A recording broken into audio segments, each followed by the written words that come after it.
What are your office's greatest concerns today about buy here, pay here dealers, both on the selling side and the collection side? Well, buy here, pay here is certainly a legitimate way to sell a car, and it really gets a lot of consumers who wouldn't otherwise be able to buy a car in a position to buy a car. But it's important to follow the law. I mean, first of all, if you're selling buy here, pay here, you are a creditor. You got to file notification with the Iowa Attorney General's office. The Consumer Credit Code requires you to do that, so make sure you do that.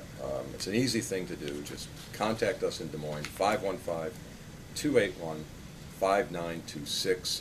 Go to our website, iowaattorneygeneral.gov. It tells you how to do it. It's not expensive, and it's easy to do.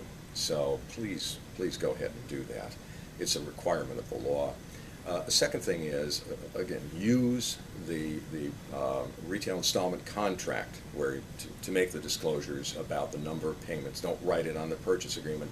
Use the retail installment contract. And watch out for those extra fees that may be interest. You know, if you are selling over time, it should just be, and you're not charging interest, you shouldn't have extra fees other than maybe a reasonable dock fee that you include in any advertiser quoted price. But no other extra fees. And make sure that you're using the right disclosures, the number of payments and the amount per payment. It should add up to the purchase price of the vehicle, including the dock fee. If it doesn't, then you're charging a finance charge. So be wary of that. Another thing that's important is to follow the advertising requirements if you advertise prices. Also, and this applies buy here, pay here, and other dealers, if you are advertising online, say Craigslist or eBay or something like that, disclose your dealer name. We and the DOT watch out for that. You've got to use your dealer name. It shouldn't be called Joe and a phone number. We have a DOT regulation that says a dealer can only advertise its business under the name that's on its dealer license. Use the name that you list in your flyers, in your shopper ads, your newspaper ads. That's your dealer name. Use it. No blind dealer ads. In the area of repossessions, we have seen a number of problems. We have seen situations where, for example, the consumer cannot get access to their personal effects in the vehicle.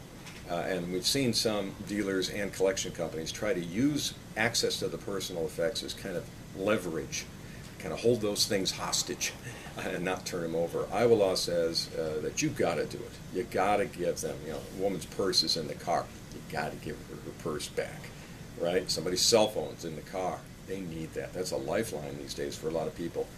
They got to get it back promptly. And they shouldn't have to drive halfway across the state to where some collection company's holding the vehicle. Get them their stuff and get it to them right away, or the AG or DOT is going to come knocking on the door. So make sure you do that. We've also seen unfair and illegal repossession fees. Now, there can be some fees that are charged in connection with a repossession, but they have to be reasonably related to actual costs. And we've seen things way beyond reasonable be charged. That's not appropriate. We've seen storage fees being charged. Not appropriate. That's not lawful. Can't do it. All right? And, you know, repossessions have to be done in a way that complies with the law. So that means you can't breach the peace. You can't go into somebody's closed garage and open the door and bring their vehicle out. That's illegal in Iowa and just about in every state under the Uniform Commercial Code. So that's important to know as well.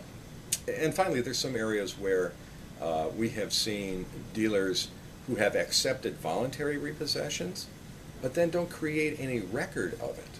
And that's a problem for consumers, of course, because there's no record of when they turn that vehicle back. And then all of a sudden the vehicle gets sold at a repossession sale, and that consumer is being held liable for the deficiency. In other words, the car didn't sell for as much as they owed, and so they still owe some money on it. Well, when was the car repoed? What condition was it in? What date was it? How did it happen? For your protection as a dealer and for the consumer's protection, make a record. Write it down. Send a copy to the consumer. I'm not saying you got to knock on the door and wake them up and say, oh, here, we're taking your vehicle today, and here's your notice. But get it to them. That's only in your best interest and theirs as well. Keep a record. It's just part of being a good, responsible business owner. Keep records of what you're doing on something important like a repossession.